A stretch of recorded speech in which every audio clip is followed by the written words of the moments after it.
Plan is we want to start rugby in primary schools. So we want to work with the Ministry of Education to get rugby as a part of the curriculum as a core sport so that we can start kids playing rugby at 6, 7 years of age. In Kenya, if you're lucky, you get to start playing rugby in Form 1 in the high schools when you're 14. The rest of the competition, South Africa, New Zealand, Australia, England, start the age grade from 6, 7 years old. I've even gone in the UK to watch my nephews play. 3 different nephews, different age grades, and they're being picked up by their dad, who is my cousin. I've seen it, and he's a referee. So we want to get families involved. We want to get rugby starting in primary schools. So we're going to work with the government to get rugby as a core sport in the curriculum. In high schools, about a month ago, 3 weeks ago, I was in Kakamega, and then after that, watching the Kenya Cup final. Then I went to St. Peter's Mumias and watched a high school rugby game. There was a tournament there, 15s. I watched Koyonzo, which we had never known before, and Kakamega High, which is now well known. The schools rugby, it's no longer the Lananas, Nairobi School, or St. Mary's, RVA. It is in Western Kenya. So you can see the talent there that the clubs like Cabras have put in. So the schools, the talent is there. What we have to do is nurture that talent. We need to, of course, take more equipment, get the right teachers there. There's also a lot of politics in schools where you have principals who love the game have been transferred to other schools that are not really rugby catchment areas. So we also have to make sure that the best people are where we have the talent. So we're going to do that. We're well aware, and now we're going to put in, of course, our structures in Kenya Rugby Union with the Kenya Secondary Schools Association, Sports Association, and actually push the agenda, because we have to have I'm selfish now. For me, it's rugby and rugby in Kenya. To get my results is, of course, to get the best talent playing the game. We're going to now use former players. I've even had coffee with Collins Injera and Andrew Amonde.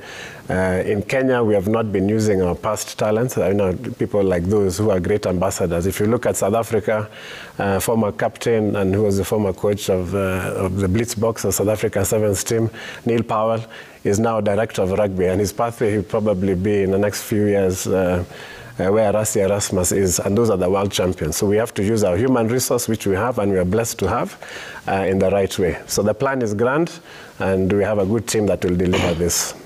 Maybe can I ask Mr. Sasha maybe one question? You've talked of Cabras and really painted a picture of really a man who knows his stuff and probably will change the game, factors permitting. But Western seems to be the home of rugby. And the Kenya Cup final, Cabras, KCB, good crowds, and even in Nairobi, Nakuru, Mombasa, you go to these games to get a lot of crowd, but we have financial difficulty. How are you going to tap into this goodwill and this crowd and turn it into finances? Because you can't really depend on the government alone. Yes, definitely. So if you look at the Kenya Cup, there's a big rift between the top clubs. If you look at KCB, and it's perennial finals. KCB, Cabras, Oilers, and the institutional teams, you see Strathmore University. So those have financial backing. So what we're looking at is to get partners into the Kenya Cup, into championship, into nationwide. We have the good, we have tax laws. We have Cap 470, where we're working with a company called Viva Africa, who are one of the top tax and legal consultancies in the region.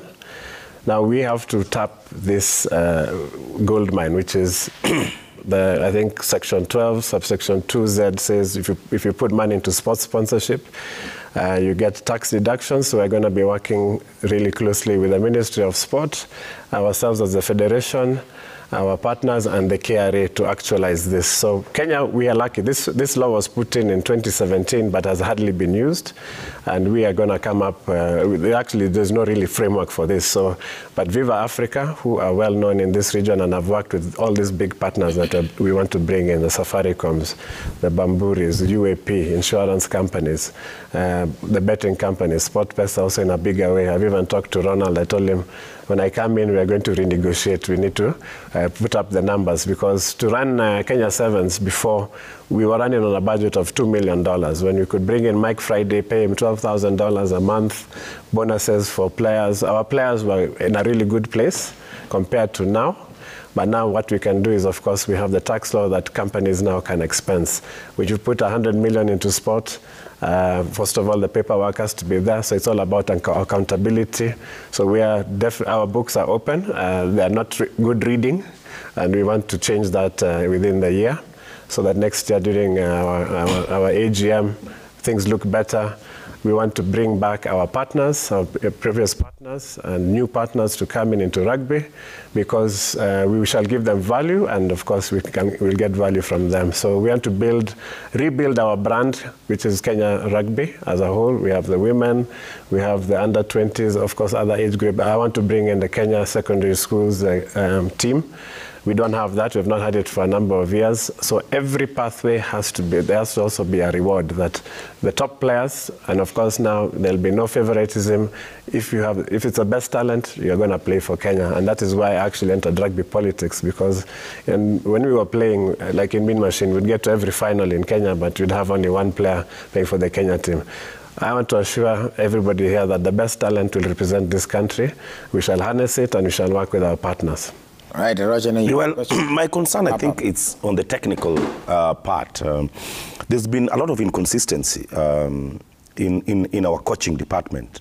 I remember Mike Friday. When Mike came in here, we saw some progression. And just before the World Cup, the guy was sacked. Yeah. The fact that somebody can just wake up one early morning, and because he doesn't like Arocho's face, without any reason, somebody was sacked. And we saw that also with Paul True when he came. There's a lot of inconsistency, and not only in rugby, even in soccer, it's quite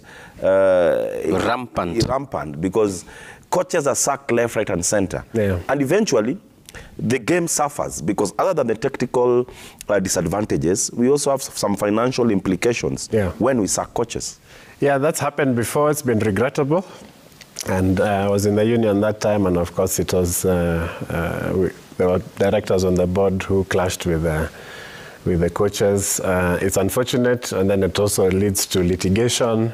Kenya Rugby Union has lost cases, again, for breach of contract. So I'm saying under my administration with my team, that's not going to happen. We respect contracts, and we're not going to breach any contracts. We've had also a bad track record.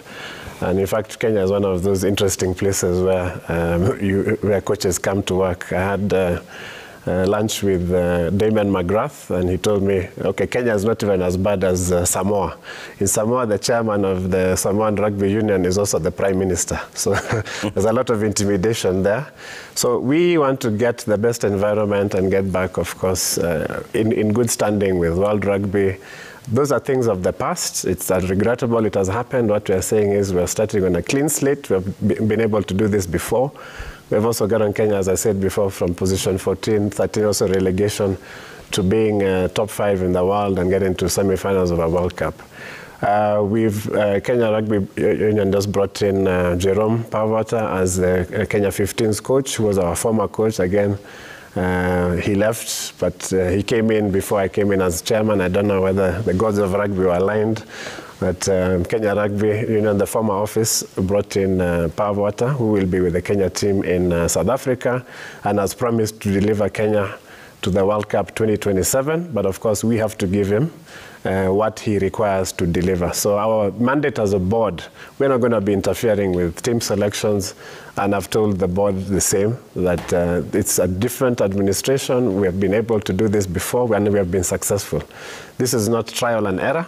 We have delivered Kenya Rugby before 2 semi-finals of a Rugby World Cup, top 5 in the world. We missed the World Cup 2015 by a whisker. It was the same coach who took us there. We actually beat Namibia in Madagascar in 2014. We were 1 game away from qualifying for 2015 Rugby World Cup. That was in England. We lost that to Zimbabwe. So we have a plan, and we're going to execute this plan, and we're going to run things professionally. So you can rest assured that this will happen.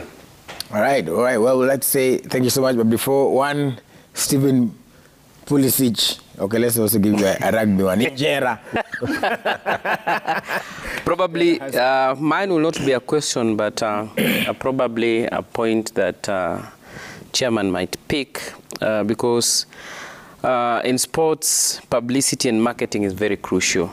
and I would request the chairman to really invest in marketing, because rugby as a brand has really carried the Kenyan flag so high, winning in Singapore, I think in 2015? 2015-16, yeah. So I'm happy because the lost glory is coming back. We can see light at the end of the tunnel. These are the people we really appreciate. You've heard him talking of accountability, right, which has been the biggest elephant in the room.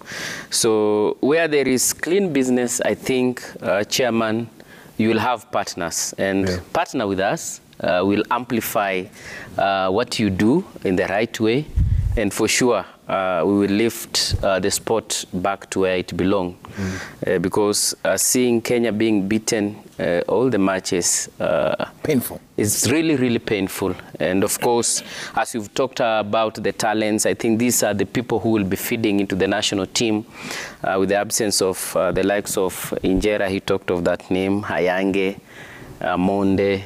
I think we really need to work with the grassroots to ensure that our national team is full of super talent. In Kenya, I'm sure, and we all experience this, we have a lot of talent, but we lack the platform. Again, partner with the government, push for that title, because really looking at the infrastructure this team trains in, and what USA is, the environment in the US, in South Africa, Spain, it's totally different. Actually, the boys are really trying in the environment that they are coming from.